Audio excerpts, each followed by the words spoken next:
Bueno, pues entonces vamos a seguir. Hemos visto el Evangelio de San Mateo, San Marcos, San Lucas y San Juan, ¿no? Entonces ahora estamos con la carta de San Pablo, la primera carta de San Pablo a los Corintios. Entonces aquí también San Pablo habla del cuerpo de Jesús, ¿no? De la cena pascual, de cuando Jesús se reunió con sus apóstoles para celebrar la cena pascual. En la cena pascual se tenía que matar a un cordero, ¿no? Y luego y luego comerle. Eso era para recordar la liberación llevada a cabo por Moisés de sacar al pueblo de Egipto al pueblo judío de Egipto. Y Dios quiso utilizar que mataran a un cordero y con esa sangre pintaran la puerta, ¿no? La parte no, alrededor de la puerta que pintaran, que marcaran, ¿no? Que mancharan con la sangre del cordero eso, para cuando viniera el ángel que no matara a ningún primogénito judío. Pero eso ya he dicho que era una figura, la figura del verdadero cordero que es Jesucristo. Y no era sola, y entonces el verdadero cordero, la función, la misión del verdadero cordero no es sacar al pueblo judío de Egipto, sino es sacar a toda la humanidad del poder de Satanás, ¿no? Del poder de Satanás, liberar a la gente, a todos los que acepten, ¿no? A todos los que acepten a Jesús, liberarles de la esclavitud de Satanás, de la esclavitud del pecado, ¿no? ¿Ok? Bueno, pues San Pablo también habla del cuerpo y de lo que dijo Jesús, ¿no? Vamos a ver, vamos a leerlo. Primera Corintios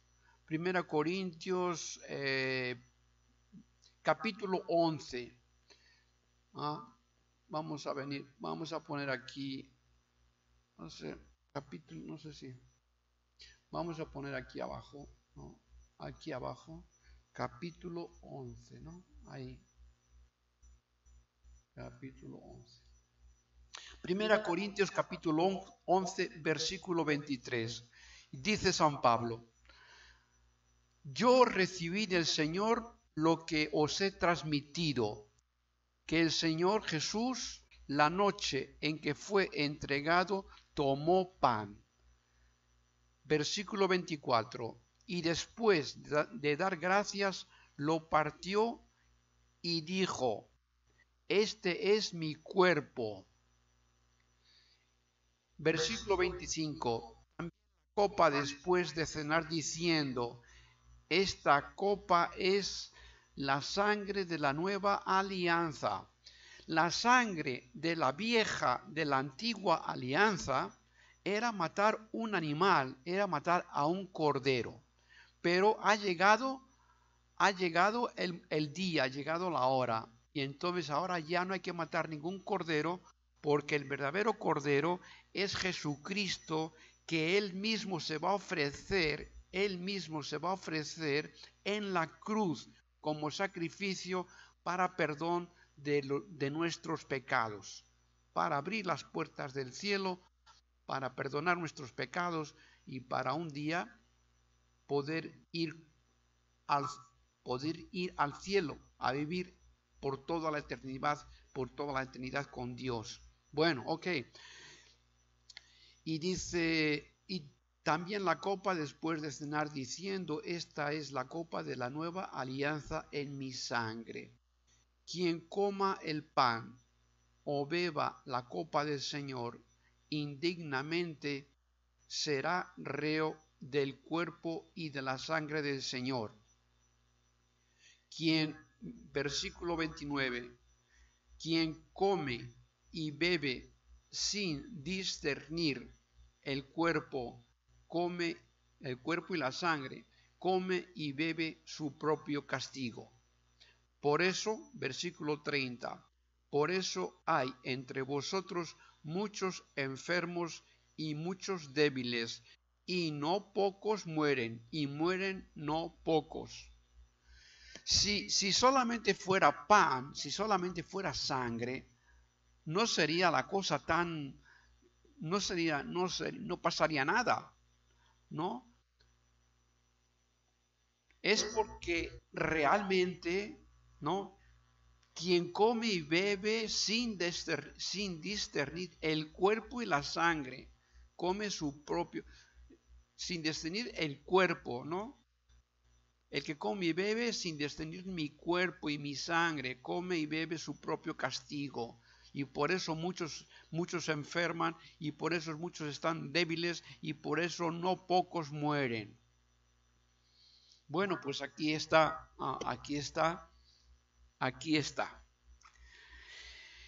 Y bueno, pues aquí, bueno, vamos a hacer otra pausa, Vamos a ver, otra pausa. Bueno, pues entonces seguimos.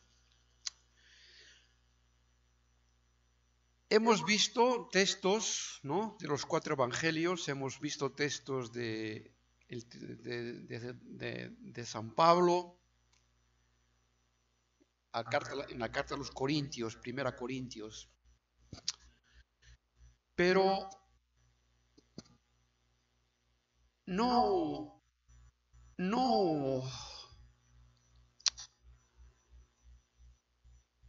la Sagrada Escritura, la Biblia, es palabra de Dios. Pero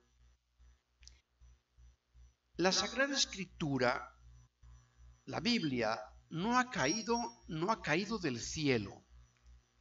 La Sagrada Escritura ha sido escrita por hombres.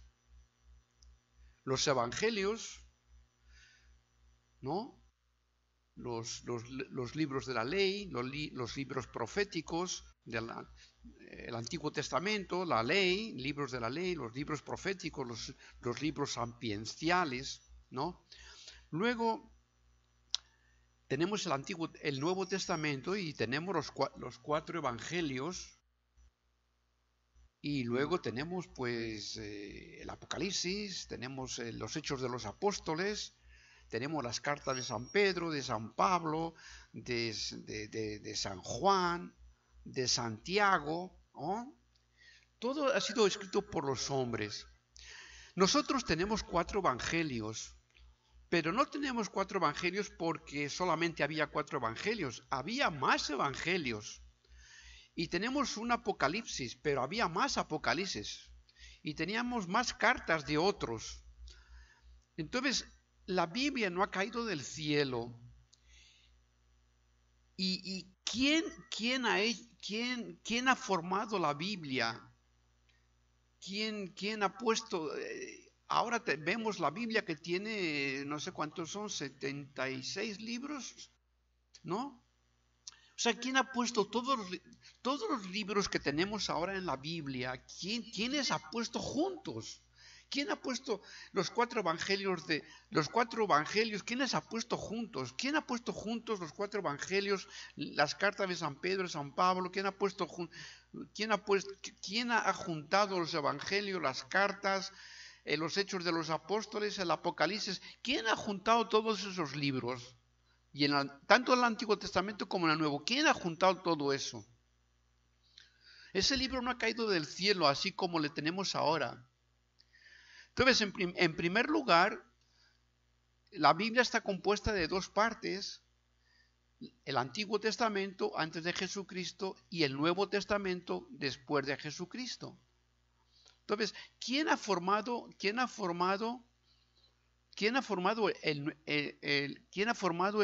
Antiguo Testamento? ¿Quién ha puesto todos los libros como están ahora en un libro? ¿Quién ha puesto todos los libros del Antiguo Testamento? Todos los escritos. ¿Quién ha puesto todos los escritos que tenemos ahora en la Biblia, en el Antiguo Testamento, ¿quién ha puesto todos esos diferentes escritos? ¿Quién les ha puesto quién les ha juntado? Bueno, pues con respecto al Antiguo Testamento, 300 años antes de Jesucristo, los judíos tenían la versión, ¿cómo se llama esta? La versión hebrea, ¿no? O aramea, libros en hebreo, libros en arameo, en hebreo, en arameo, en hebreo, Entonces, tenían los judíos no tenían su canon, el canon del Antiguo Testamento.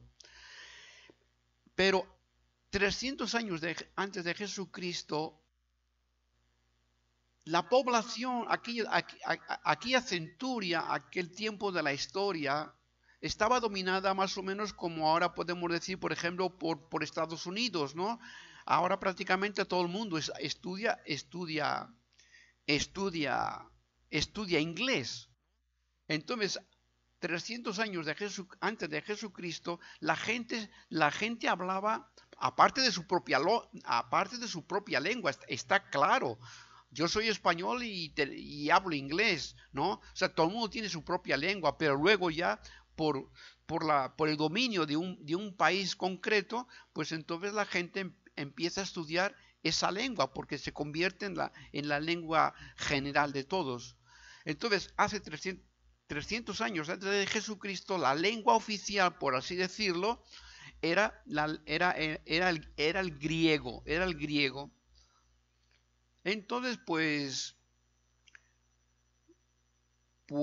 ya muchos judíos ya no hablaban o ya no leían el hebreo.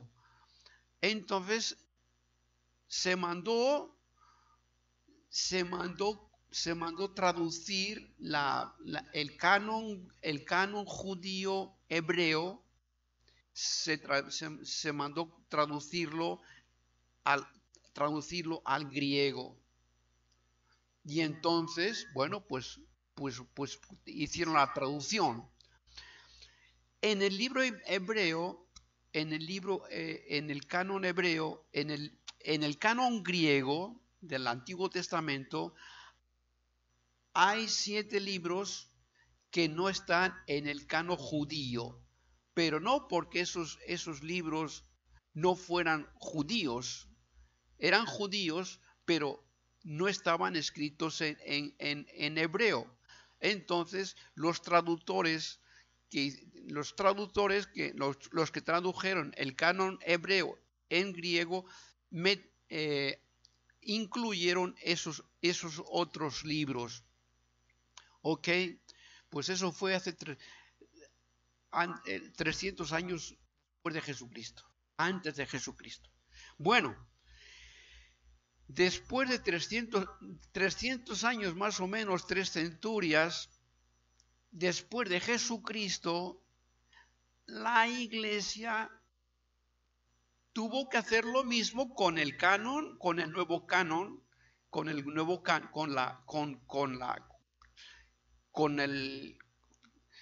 los libros del Antiguo, con los libros escritos por los cristianos, por los apóstoles, ¿no? El Nuevo Testamento. Entonces, el Nuevo Testamento fue escrito en griego. Mateo me parece que está escrito en arameo, pero los evangelios y las cartas y el Apocalipsis y los hechos fueron escritos en griego. Después de 300 años de Jesucristo, la Iglesia tomó la decisión de juntar todos los libros para hacer de todos ellos una unidad, para hacer de todos esos diferentes escritos, convertirlos en un libro. Entonces ya digo que nosotros en la Biblia tenemos 4 evangelios, pero había más evangelios. Y en la Biblia tenemos hechos de unas cartas, pero había más cartas. En la Biblia había, en la Biblia tenemos los hechos de los apóstoles, pero había más hechos de los apóstoles. En la Biblia tenemos el Apocalipsis, pero había más Apocalipsis. Entonces, ¿quién fue el que decidió aceptar unos evangelios diciendo estos evangelios son auténticos y estas cartas son auténticas y estos hechos son auténticos y el Apocalipsis es auténtico? ¿Quién fue el que tomó la decisión y de decir estos libros son auténtica palabra de Dios y los otros pues no? O sea, ¿quién tomó esa decisión? Pues esa fue la Iglesia Católica la que tomó la decisión de escoger de muchos evangelios, de muchos apocalipsis, de muchos hechos de los apóstoles y de muchas cartas, hacer una selección y decir, estos sí, estos no. Y entonces a partir de allí la iglesia se reunió y decidieron, lo que decidió, y luego eso con respecto al Nuevo Testamento, pero luego la iglesia también tuvo que unió el Nuevo Testamento con el Viejo Testamento, ¿no? Y entonces la iglesia también entonces la iglesia, ya dije que los judíos tenían su canon hebreo, y luego ese canon hebreo fue traducido al griego, y luego que había unos libros que no estaban escritos en hebreo, pero eran judíos, y eran aceptados por los judíos, pero no estaban en el canon hebreo. Entonces, cuando los que tradujeron el canon hebreo al griego, incluyeron esos otros que no estaban escritos en hebreo, pero que eran judíos. Bueno, pues ya está. Y cuando llegó Jesucristo, entonces la iglesia entonces había como dos canos, el canon hebreo y el canon griego. El canon hebreo tenía menos libros, vamos a decir, el canon griego tenía 7 libros más que el hebreo. No porque esos 7 libros no fueran judíos, sino porque esos libros no se habían escrito en arameo. Bueno, la iglesia después de 300 años después de Jesucristo, se reunió para decir, bueno, vamos a juntar el Antiguo Testamento y el Nuevo Testamento, y para eso hay que decir cuáles son los libros que son auténticos y cuáles libros no son auténticos. Entonces, con respecto al Antiguo Testamento, tenemos el canon hebreo y el canon griego. Entonces, la Iglesia Católica, la única iglesia que había y la única iglesia que hay, ella tuvo que decidir, bueno, tenemos el canon hebreo y el canon griego. El canon griego tiene 7 libros más que el hebreo. Vamos a ver. Vamos a unir todos los libros, el Antiguo con el Nuevo Testamento. Entonces tenemos 2 canos, el griego, el hebreo y el griego. ¿Cuál de ellos escogemos?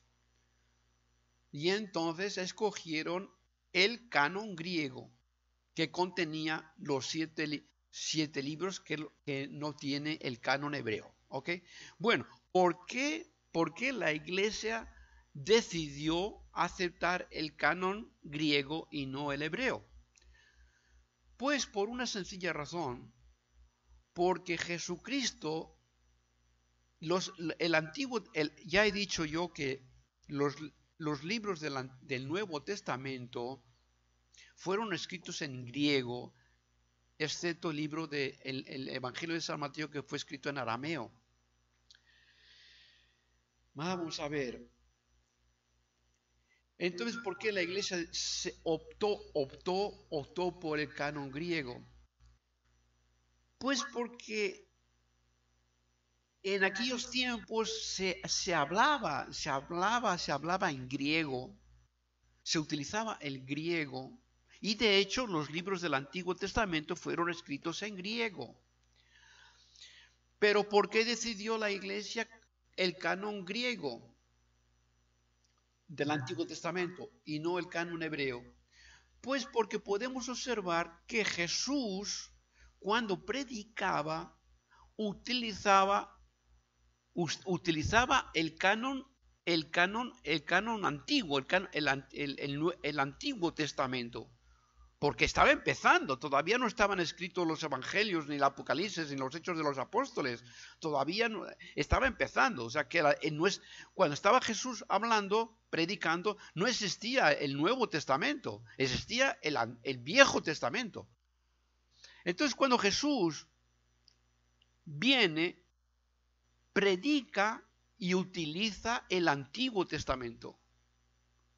Porque de hecho todo el Antiguo Testamento es una preparación, todo el Antiguo Testamento es una preparación para la venida de Jesucristo, ¿no?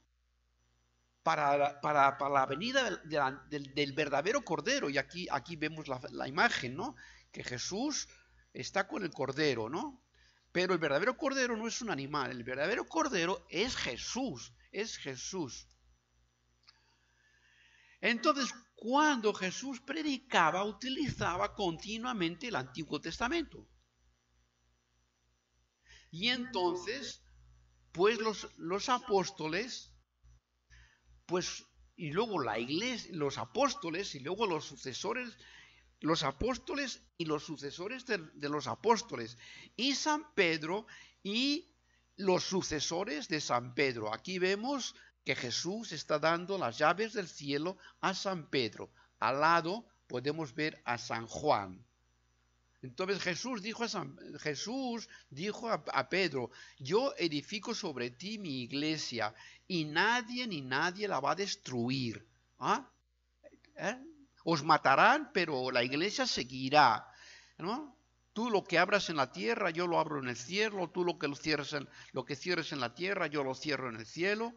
Luego también dijo a los 12: yo os envío por todo el mundo a predicar el evangelio. El que os escucha a vosotros los 12 apóstoles, el que os escucha a vosotros me escucha a mí, el que me escucha a mí escucha a mi Padre. Pero lógicamente los apóstoles murieron, pero antes de los apóstoles morir, ellos impusieron las manos sobre otros que eran los sucesores de los apóstoles. Y los sucesores de los apóstoles son los obispos, Y luego están también los presbíteros, los sacerdotes, que son los que ayudan a los apóstoles, a los obispos. Entonces la iglesia escogió el canon griego. ¿Por qué? Porque vio que cuando Jesús hablaba, utilizaba el Antiguo Testamento, ¿no? Y descubrieron que había cosas, que había referencias, a la antigua. Descubrieron que en la predicación de Jesús, descubrieron que había cosas de lo que predicaba que no estaban en el canon hebreo, que estaban en el canon griego. Y de ahí los apóstoles y luego los sucesores, ¿no? Ya después en el siglo III, toda la iglesia en el siglo III, los obispos, que son los sucesores de los apóstoles, de los 12, ¿no? Entonces descubrieron eso, que Jesús había utilizado el Antiguo Testamento, pero que había muchas cosas que Jesús predicaba del Antiguo Testamento que no estaban en el Antiguo Testamento hebreo, sino que estaban en el Antiguo Testamento griego, es decir, en la traducción griega del hebreo. Y entonces de ahí se dieron cuenta de que tenían que escoger la versión griega, porque Jesús estaba de hecho utilizando en sus predicaciones la versión griega. ¿Por qué? Pues porque decía cosas que no estaban en la versión hebrea, sino estaban en la versión griega. Todo eso fue hecho por la iglesia, por los apóstoles y por sus sucesores y por los sucesores de los apóstoles, que son los obispos. Entonces, lo que quiero decir con todo esto es que, bueno, la iglesia, tenemos la Biblia, la historia resumida de la Biblia es lo que acabo de decir.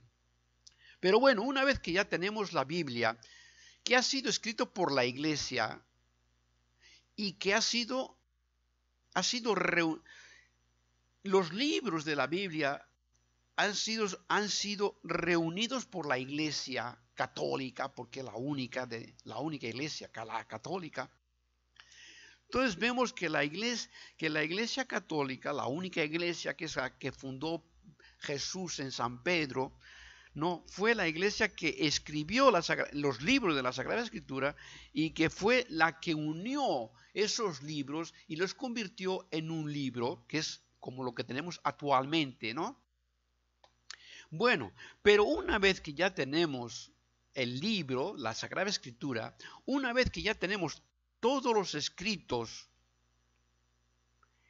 ya los tenemos unidos en un libro. Ahora llega, bueno, pues ahora ya tenemos el libro, ya tenemos la Biblia, ya tenemos todos los escritos unidos, ya tenemos un libro.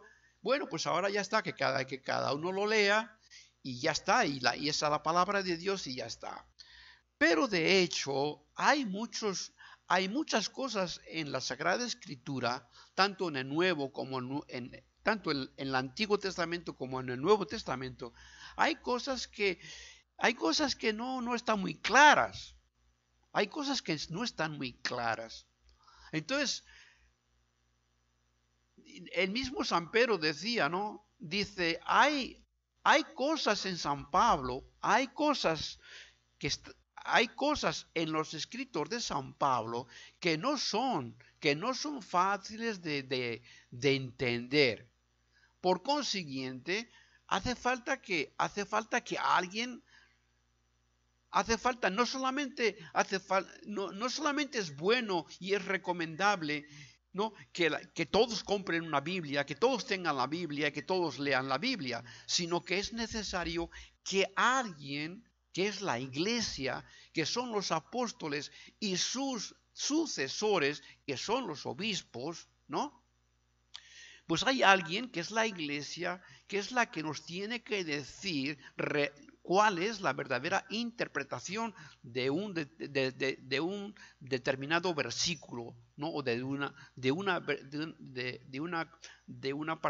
frase o de una palabra, ¿no? Bueno, pues eso es. O sea, ¿quién es el que tiene la última palabra? Tenemos la Biblia, leemos la Biblia.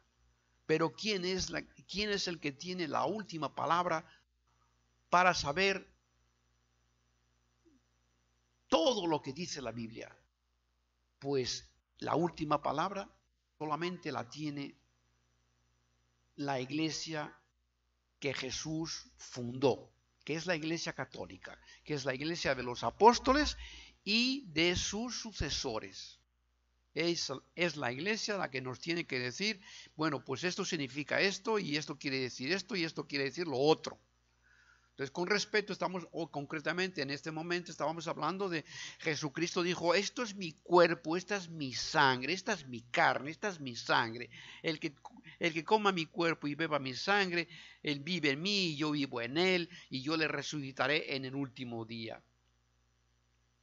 Eso es lo que dice la iglesia. Ahora bien, luego unos hermanos que se separan de la iglesia empiezan a decir que no, Jesús no quiso decir que ese trozo de pan fuera su verdadera carne y que ese poco de vino fuera su verdadera sangre. No, Jesucristo lo que quiso decir, bueno, esto representa mi cuerpo, esta representa mi sangre, y así si os reunís y coméis el pan, si bebéis puro vino, es solamente para recordaros mi última cena, no, mi última cena con los apóstoles para celebrar la Pascua. Entonces, ¿quién es el que tiene que decir si este pan es pan o es verdaderamente el cuerpo de Cristo? ¿Quién es el que tiene autoridad para decirnos al final es o no es el cuerpo y la sangre de Cristo? Al final, ¿está o no está ahí verdaderamente Jesucristo con su cuerpo, con su alma, con su divinidad y con su humanidad? ¿Quién tiene que decir eso? Pues no son nuestros hermanos separados, no son los anglicanos, no son los luteranos, no son los presbiterianos, no son los calvinistas, no, y mucho menos los testigos de Jehová, y mucho menos los mormones. Aquí Dios ha puesto una iglesia y Jesús dijo a los apóstoles: id y predicad el evangelio, y el que os escucha a vosotros me escucha a mí, y el que me escucha a mí escucha a mi Padre que me ha enviado. Pero los apóstoles, como Jesucristo se marchó, se volvió al cielo, y los apóstoles pues también se murieron, bueno, les mataron, pero ellos antes de marcharse impusieron las manos sobre otros para que siguieran haciendo el mismo oficio que Jesús les había dado a ellos. Entonces en realidad hay que decir así: Jesús envía a los apóstoles y dice a los apóstoles: y el que os escucha a vosotros, pero no solamente a vosotros, sino a vosotros y a vuestros sucesores, ¿no? Y los apóstoles y los sucesores de los apóstoles están para enseñarnos el verdadero sentido de todo lo que hay en la Biblia. Bueno, pues ahí está. Espero que esto os pueda ayudar un poquito. Ok, pues ya está.